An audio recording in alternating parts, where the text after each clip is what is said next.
Salut tout le monde, aujourd'hui on va parler du bilan de reproduction 2020, donc de toute ma reproduction, canard, faisan, poule et puis pigeons, donc et puis les oies de Lorraine aussi, les ouettes, les cygnes. Donc on va voir ça tout de suite dans cette vidéo, juste après l'intro.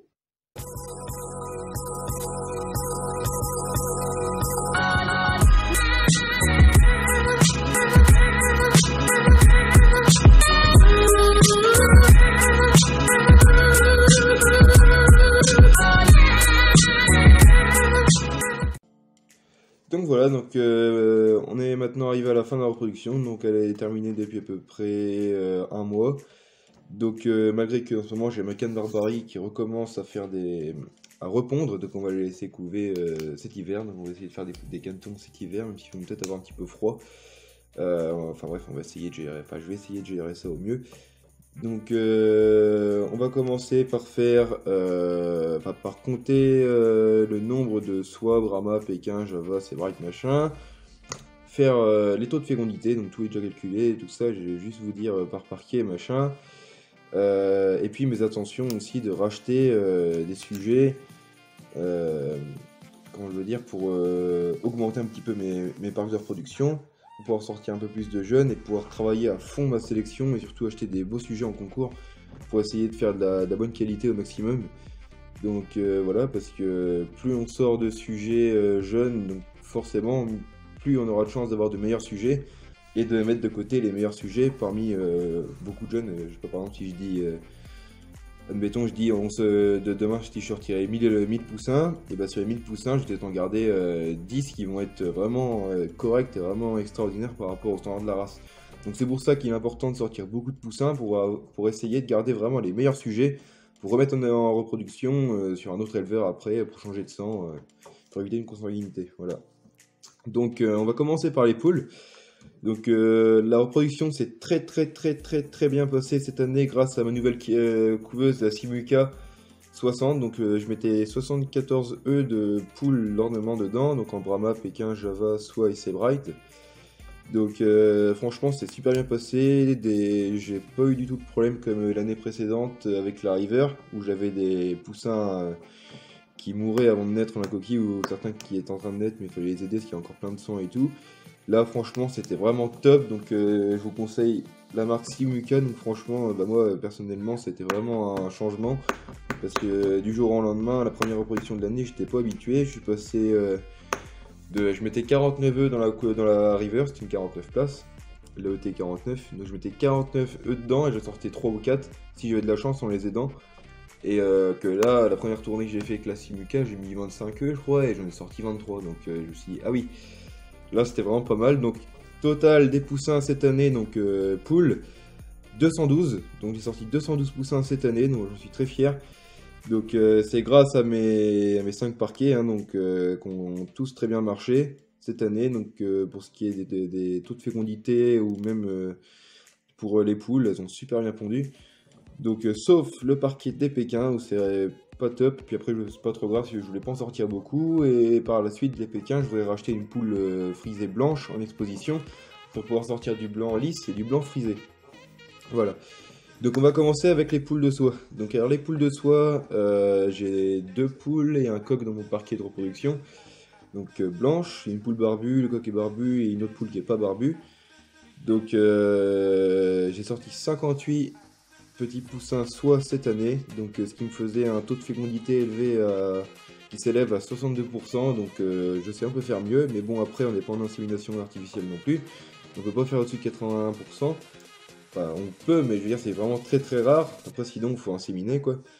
Et moi, vu que je suis en naturel, et bah, 62%, c'est correct. Ça pourrait être mieux, il faudrait être dans les 70 pour être bien. Pour être très bien, il faudrait être dans les entre 70 et 75. Là, je pourrais être bien. Et après, je peux pas monter plus parce que, je vous dis, c'est du naturel. Mais 62, ça reste correct. Du moment que je suis pas en dessous de 60, ça me va. Voilà. Malgré que j'aimerais bien être à 70 quand même. On peut rentrer moins d'œufs. Donc voilà, donc 58 poussins en soie. Les Brahma, on a sorti que 41, donc là j'étais un petit peu déçu des Brahma cette année parce que j'ai racheté une poule au mois de février à Mortain, mais après c'était une poule de 2019, peut-être normal. Elle n'était pas encore mature. Elle a pondu que... Elle s'est mise à pondre qu'au mois de début juillet, jusqu'à fin août. Donc j'ai mis des œufs en couveuse. Et puis mon autre poule noire que j'avais avant, elle avait pondu aussi. Donc les deux poules là ont pondu. Et puis ma poule perdrix maillot doré bleu, elle, bah, elle pond quasiment pas. Donc je pense que je vais la sortir du parquet. Elle va aller dans le grand parc avec les poules pondeuses, tout ça. Bah, elle va finir sa vie ici. Pour que dans ce parquet là, si l'exposition avicole de Rennes est maintenue et si au cas où il y aurait de la Brahma là-bas, vu que j'ai vu que s'il y a des poules en exposition à Rennes, donc si c'est maintenu malgré le Covid, eh ben, j'essaierai de trouver des poules Brahma là-bas. Donc deux poules bleues et deux poules noires. Voilà, donc perdre émaillé doré, perdre émaillé doré bleu. Ou ailleurs, après on verra, mais j'aimerais bien trouver des sujets de concours pour améliorer quand même ma souche de Brahma. Malgré que mon coq, je l'avoue, il a une crête un petit peu trop grosse, mais sinon le reste ça va à peu près quand même. Donc voilà, donc 41% de sortie en Brahma, sur un taux de fécondité qui s'élève à 64%, donc qui est mieux que les soies, qui étaient à 62, mais vu qu'il est sorti moins de sujets, bon bah c'est... Voilà, après il faut faire un rapport au sang. Donc voilà. Pékin maintenant. Donc Pékin, j'étais un petit peu dégoûté de par les poules parce que vraiment on m'a sorti peut-être deux poules, elles m'ont sorti une quarantaine d'œufs dans l'année. Et encore 40 œufs, oui, j'ai encore 40 œufs, je suis gentil. Pour moi on est sorti plutôt 30 ou 35. Donc vraiment ça a mal pondu. J'ai des amis qui ont de la Pékin, pareil, ça a mal marché. J'ai d'autres éleveurs aussi, j'avais déjà des vidéos sur internet, ça a mal marché aussi. Je sais pas pourquoi là Pékin ça marche pas, enfin c'est bizarre quoi. Je veux dire, c'est quand même. C'est une race qui d'habitude, moi, j'ai jamais eu de problème avec la Pékin. Là, et ça fait 2 ans de suite que. Enfin, 3 ans maintenant que je les ai. Et les 2 dernières années, elles pondaient super bien. Puis cette année, je sais pas ce qu'ils ont eu. Donc, 18% en Pékin. Donc, vraiment pas grand chose. Par contre, un taux de fécondité qui s'élève à 66%. Donc, c'est encore 2 de plus que les Brahma et 4 de plus que les soies. Donc, là, je suis content. Mon coq, ça va. Là, ça suit la route. Plus de 65%. Donc, c'est cool. Voilà pour les Pékins. Maintenant, on va passer au Java. Donc, les Java, j'ai acheté 2 poules en exposition et puis le coq aussi. Donc, ils viennent de l'exposition avicole de Mortain qui s'est déroulée en février. Donc, voilà, le coq fait 93, une poule 92, une poule 91. Donc, ils m'ont permis de sortir des super sujets. Hein. Donc, les poussins étaient vraiment magnifiques. Bon, il y en a un ou deux qui tiraient encore un petit peu sur le. Sur le. Bah, sur un standard qui me. Enfin, je trouve que ça ressemblait pas trop au standard par rapport à mes reproducteurs, mais bon, j'en ai quand même eu, allez, on va dire un bon 90% qui vraiment était magnifique. Mais voilà qu'après, comme je vous disais tout à l'heure, il faut vraiment sortir une masse énorme pour pouvoir sélectionner vraiment les plus beaux et avoir vraiment des beaux sujets à mettre en expo, quoi. C'est pas en sortant 10 poussins qu'on pourra en sélectionner 5 pour mettre en expo, quoi, voilà. Enfin, sauf si vraiment on a un super parquet, on a de la chance. Donc 42 poussins de nez cette année en Java. 42 poussins et un taux de fécondité qui s'élève à 70%. Donc vraiment le coq là, il est assuré, donc c'était vraiment cool. Il a bien fécondé les œufs, 70%. Moi, comme je disais tout à l'heure, moi ça me va très bien. Voilà, après il y a d'autres éleveurs qui vont dire ouais c'est beaucoup, donc c'est super cool. Il y en a d'autres qui vont dire ouais c'est pas grand chose, c'est pourri. Bah moi je suis content, 70%, honnêtement ça me va. Voilà, donc 42 poussins, donc les poules aussi ça a été. Donc j'ai dû, comme les soies, j'ai dû arrêter à un moment de tout mettre en couveuse parce que bah, après ça allait faire de trop. Donc les soies j'en ai fait, donc là j'en ai eu 58 et j'ai dû mettre, oui je sais plus combien d'œufs dedans. Et il y a un moment je m'étais dit bah c'est bon on va arrêter là, du coup j'ai fait ce qu'il fallait pour la reproduction cette année. Tac. Comment couper ça? On ne peut pas en vidéo. Bon. Du coup je disais on a assez pour cette année donc je vais m'arrêter là. Donc j'avais pareil pour les Java, donc 42 Java de sortie cette année, donc c'est très bien, je suis super content. Donc maintenant on passe au Sebright. Alors les Sebright, c'est 53 poussins de sortie cette année, donc pareil je suis hyper content, hein, les poules ont super bien pondu. Donc j'ai eu un petit drame cet été durant la canicule. J'avais 3 poules Sebright à couver dans la cabane, elles avaient à boire tout ça. Et le problème c'est que les cabanes, bah, forcément il fait un petit peu chaud dedans, malgré que les portes soient ouvertes.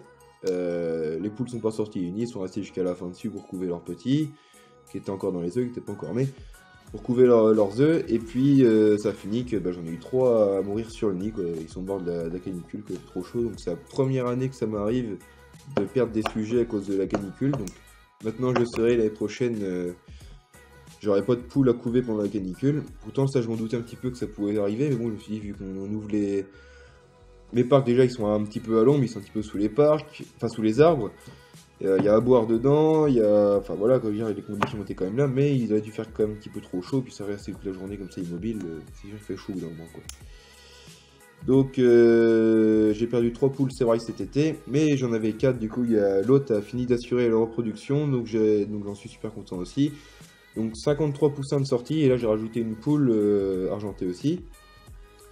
Et du coup ça me fait 2 poules argentées et un coq argenté. Et je voudrais retrouver 2 poules argentées en exposition, pareil, quand j'irai, je sais pas où, j'en trouverai. Voilà, donc 75% de taux de fécondité, donc c'est vraiment mon meilleur parquet de l'année. Niveau taux de fécondité, mais quand je parle du meilleur parquet de l'année, je dirais plutôt les soies, parce que les soies, c'est ceux qui m'ont sorti le plus d'œufs. Ils m'ont fait 58 poussins et les sébrailles 53, parce que les sébrailles, j'ai pas arrêté de ramasser par contre, tandis que les soies, j'ai arrêté de ramasser, et 62% et 75%, c'est vrai que les soies est un petit peu moins bonnes, mais franchement, quand on regarde le nombre de poussins, en vrai, ça va quoi. Donc, mais là, franchement, c'est vrai que c'est encore beaucoup mieux. Donc, 75% de taux de fécondité, mais après, c'était sur une seule poule. T'as des poules qui prennent plus ou moins bien. Donc, c'est pour ça que je dis les soies sont de meilleurs parquets que les sévrites. Mais c'est quand même super bien, 75% de fécondité sur 53 poussins. C'est hyper bien. Donc, global, je disais, ça faisait 212 poussins.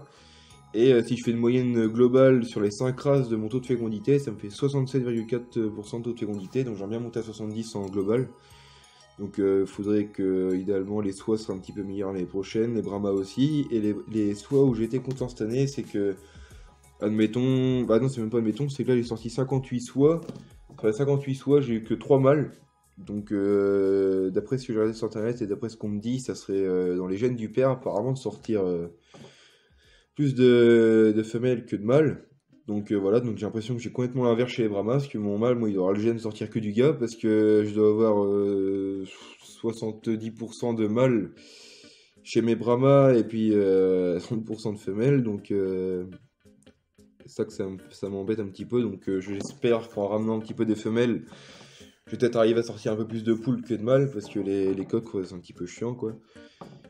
Donc sinon les soies franchement là-dessus c'est un super parquet parce que je vous dis sur les 58 je n'ai sorti que 3 coques donc là franchement c'est le rêve quoi, vous êtes comme ça là, vous avez que 3 coques soies, en plus ils sont tous bien partis, hein. Franchement j'ai pas eu de problème donc là franchement les soies elles ont bien assuré cette année. Voilà, donc maintenant on va passer au canard. Donc canard, donc je dis les mandarins, les barbaries, les colverts, les orénoques, les cygnes, les corindiens et les androcygnes. Donc, on va commencer par ce que j'ai déjà à l'élevage. Donc, j'avais acheté un mâle courant indien blanc à l'exposition avicole de Mortin Bocage. Donc, en même temps que ma poule Brahma et puis mes Java. Donc, j'ai acheté un mâle courant indien blanc, donc j'ai toujours pas trouvé de femelle. Et puis là, j'espère si Reine pourrait être maintenue, donc j'en trouve une là-bas. Donc voilà, si sur le bon coin, il n'y en a pas. J'en ai pas vu. Il n'y a que du noir, du panaché ou autre chose. Donc j'en trouve pas du blanc par chez moi. Et vu que mon mâle est fait 93, j'aimerais bien trouver une femelle qui a pas trop mal aussi. Donc voilà, donc les Dendrocygnes veufs. Donc j'ai enfin retrouvé une femelle Dendrocygnes veuf. Donc c'est super parce que la mienne était morte cet hiver. Je sais pas ce qu'il a eu. Donc il me restait juste un mâle. Donc là j'ai pu me retrouver une petite femelle d'Androcygnes veuf. Donc le problème qui m'embête un petit peu, bah, je l'ai prise quand même, c'est la seule que j'ai trouvée. Elle est du mois de juillet, mais du coup vu que c'est 2 ans avant de reproduire les Dendrocygnes veufs, l'année prochaine ça m'étonnerait qu'on ait des petits Dendrocygnes veufs. Donc on verra bien. Justement ça fera le cas de l'expérience, mais ça m'étonne d'avoir des petits Dendrocygnes l'année prochaine. Peut-être l'année d'après plutôt. Donc voilà, donc corallien et l'androcyne, pas de reproduction cette année. Donc ici, on passe maintenant au canard mandarin. Donc pour ceux qui me suivent depuis longtemps, ont pu remarquer que cette année, par rapport aux autres années, j'ai du canard mandarin qui est arrivé sans même avoir les reproducteurs chez moi. Donc en fait, c'est une personne que je connais qui me les a donnés en fait. J'ai des mandarins sur sa mare, mais il voulait pas faire de reproduction. Du coup, bah, c'était très généreux de sa part, il me les a donnés. Donc ce qui a fait que j'ai eu 13 canards mandarins. Donc sur les 13, j'ai eu 3, 4, j'ai eu 6 mâles, il reste des femelles, donc c'est vraiment super. Donc moi je me garde un couple pour mettre sur la mare. Donc voilà, je vais essayer de me prendre les plus beaux pour mettre un couple sur la mare, faire un couple de reproducteurs, ça va être génial. Parce que j'adore ces canards, c'est magnifique. Vous avez dû les voir dans ma vidéo qui est sortie il y a quelques jours. Donc en barbarie, c'est moins bon que les autres années, mais elle a pondu quand même beaucoup plus. Donc puis voilà, on n'a pas voulu en avoir beaucoup trop non plus, parce qu'on n'a pas de quoi stocker. Mais barbarie, parce que j'ai pas encore fait mon parc à jeunes mandarin, donc maintenant qu'il est fait, le prochain je pourrai en faire plus. Donc les barbaries, c'est 7 canetons de nez cette année, donc c'est pas grand chose du tout. Et là en ce moment ma canne est en train de repondre, et cet été elle avait repondu, on avait retiré les œufs, on les avait bouffés, après je l'ai remis en couveuse, tout ça, enfin bref. Du coup il y a eu 7 canetons nés en naturel en début d'année, et là elle est arrivée à combien, 7 œufs ce matin je crois, là on est à 7ème œuf aujourd'hui. Donc là on va peut-être nous faire une belle tournée, une belle couvée cet hiver de canetons. La meilleure année que j'ai fait, je crois que j'en avais eu 16, 17, non 16, c'était il y a 2 ans, j'ai eu 16 canetons barbarie, bah là c'était déjà pas mal. Donc 7, ouais, c'est vrai que c'est pas grand chose, donc j'espère qu'elle fera mieux l'année prochaine. Voilà, et puis mon mâle, le barbarie, franchement, je retire peut-être un œuf de temps en temps, mais au mirage, je les mire quand même, j'aime bien mirer à chaque fois les œufs. Comme ça, admettons, sur un nid de canard qui aurait, je sais pas, si par exemple 10 œufs et la femelle elle est capable d'en avoir 10, bah, vaut mieux les mirer, en retirer, comme ça les autres, on est sûr qu'ils sont plus au chaud en dessous pour avoir une meilleure incubation possible. Donc 7 pour les barbaries, colvert 8, donc les colverts 8, donc c'est dans la moyenne, hein, c'est 8. Les orénoques, donc il m'avait pondu 6 œufs, donc mon couple d'orénoques m'a pondu 6 œufs, et j'en ai eu que 2 à naître, et les 2 sont morts, parce que bah, je pense que c'est un corbeau qui me les a emmenés, donc les prochaines pareil, parc à jeunes dans les cases que je suis en train de faire dans le poulailler à droite, donc parc à jeunes canards, ça j'aurais pas de problème, ça serait optimal pour leur reproduction. Donc on va dire 2 petits, orénoques, et le meilleur pour finir, les cygnes noirs. Donc les cygnes, ça a été 3 signaux de nez sur 4 œufs. Donc là franchement je suis hyper content parce que les cygnes noirs c'est hyper dur à reproduire d'habitude. Et ils reproduisent qu'à partir de leur 3e année normalement de vie. Et moi c'est la 4e, ma femelle elle a 4 ans, elle s'est enfin mise à reproduire. Donc je suis super content, donc 3 signaux de nez sur 4 œufs, donc franchement c'est hyper bien, et en plus déjà avoir 4 œufs c'est déjà bien, et souvent les gens tournent entre 2 ou 3 œufs, et puis ont 1 ou 2 petits. Donc là pour la première fois franchement je suis hyper content des cygnes, donc j'espère qu'ils font le même jeu et qu'ils font pareil les prochaines, c'est super cool. Voilà. Donc on est à 212 poussins, donc pour les canetons on est à 33 sujets cette année, donc on sera peut-être à plus à la fin de l'année. Parce que vu que ma canne barbarie elle aura bientôt fini de pondre, et puis s'il y a les couves, de toute façon on va les couver, donc ça sera né avant fin décembre, mais je ne les compte pas pour la repro là, c'est pas très grave. Donc 33 sujets en barbarie, en canard total je veux dire, pardon, excusez-moi.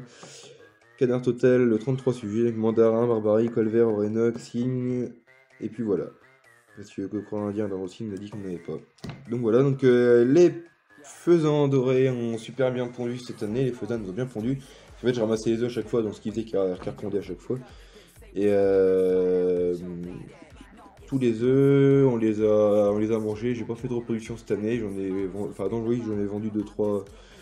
J'en ai fait partir un petit peu à droite et à gauche des œufs de faisans dorés, mais vraiment j'ai pas fait de reproduction cette année parce que j'aimerais bien finir ma 2e volière qui est au Pékin. Je sais pas si vous avez remarqué, au-dessus il y a un filet. Donc pour élever les jeunes là-bas ce sera beaucoup mieux. Et puis cette année j'avais une seule couveuse de libre, et puis j'aime autant les faire sous les faisanes en naturel, mais je l'ai pas fait parce que je vous dis la 2e volière n'est pas encore faite, puis j'avais pas trop de temps de m'occuper. Donc l'année prochaine, je ferai ça beaucoup mieux, j'aménagerai une caisse pour qu'elle puisse s'écouver, tout ça. On fera ça beaucoup mieux les prochaines. Donc les prochaines, il y aura peut-être reproduction faisant doré. Et j'en ai fait il y a 2 ans, je crois, j'en avais eu 8 ou 9 faisant d'eau, 7, je sais plus, il faut regarder dans les anciennes vidéos. Bref, ça s'était super bien passé. Donc alors les pigeons, j'estime environ une 20aine de sujets, parce que vu que j'ai 3 couples et puis qui pondent à longueur d'année, donc oui, une 20aine de sujets vont me sortir, peut-être même un peu plus. Mais moi j'estime, on va dire, environ une moyenne de 20 petits pour faire une moyenne. Donc ce qui ferait au total 265 sujets nés cette année, donc entre les poussins, les canetons, les cygnes, les orénoques, tout ça, et les pigeons. Donc 265 sujets nés cette année, donc j'ai jamais fait autant, franchement je suis hyper content. Donc ce qui m'a permis vraiment de me faire la main sur mes poussins cette année. Donc j'ai investi dans une couveuse déjà, pour commencer, parce que c'est la base, pour faire des reproductions. Et puis après j'ai investi petit à petit dans le matériel d'élevage, comme des abreuvoirs, des mangeoires, tout ça. Puis franchement maintenant je peux le dire, je suis hyper fier d'en être arrivé où j'en suis, en cette fin de reproduction 2020. Je me suis fait la main, j'ai eu quelques petites pertes comme ça à droite à gauche cette année, mais je ferai mieux les prochaines parce que je saurai mieux comment ça marche. Et maintenant je suis beaucoup mieux formé pour l'année prochaine faire un peu plus de poussins. Et voilà, et puis continuer à vivre ma passion à fond. Donc cette année j'ai sélectionné 6 sujets. Donc parmi les 212 poussins, j'ai sélectionné que 6. Et encore, il y en a... Ouais, non, bah si, les 6. 3, 4, 5... Non, 5. Ah non, 6, c'est là. Ouais, donc 6 sujets, donc 3, 4, 5, donc 5 femelles Brahma, paire de maillets dorés bleus. Et une femelle Sebright dorée. Voilà, ce qui en fait, donc partie d'argenté, je fais un petit peu de doré, donc mes reproducteurs sont porteurs dorés. Donc c'est cool, j'avais sorti un petit peu du doré, donc ils n'ont pas un seul défaut, ils n'ont pas une plume qui est bleue, qui est argentée. Tout est vraiment doré partout, et puis les dorés sont vraiment bien dorés, les argentés vraiment bien argentés. Donc c'est super cool, j'arrive à sortir entre guillemets, du pur en couleur des deux côtés. Donc c'est cool, donc j'ai sélectionné, je vous disais, 6 sujets. Donc vraiment je suis content. Et ils sont magnifiques, donc voilà, donc ça ce sont des sujets qui vont être gardés jusqu'à l'année prochaine et qui vont peut-être partir dans d'autres, qui vont partir dans d'autres élevages, j'espère pour la reproduction, dans le coin, hein. Donc voilà, pour des gens qui voudraient faire de la reproduction, bah, comme ça ils partiront sur de bonnes bases. Parce que quand on regarde sur le bon coin, on des sites comme ça à vendre, il y a beaucoup de sujets à vendre, mais il y en a plein qui ressemblent pas du tout au standard de la race. Et donc voilà, moi j'essaye un petit peu, je sais aussi que des fois, par exemple, moi mes Pékins ressemblent pas du tout au standard, elles sont beaucoup trop fines. Mais j'essaye quand même un minimum de faire de la qualité. C'est pour ça que j'achète de plus en plus de sujets en expo, comme mes Java, la Poule Brahma, le couleur indien et tout ce qui est à venir. Donc il faudrait que je vous fasse aussi une vidéo pour vous parler un petit peu des sujets que je voudrais racheter à mon élevage, pourquoi je voudrais les racheter, et quand, où, et tout ça. Donc je vous ferai une petite vidéo là-dessus, parce que déjà ils m'ont demandé ce que je voudrais rajouter à mon élevage. Donc ça va être la fin de la vidéo. Merci d'avoir regardé, et je reviendrai bientôt pour d'autres vidéos. Donc j'ai déjà sorti une vidéo hier ou avant-hier, je ne sais plus, sur mon retour en gros. Donc je faisais voir un petit peu un lot de déplacement, un déplacement de lot de poules ornementales. Donc c'était de la Brahma, de la soie et de la Sebright. Donc voilà, donc n'hésitez pas à aller voir cette vidéo, c'est super cool.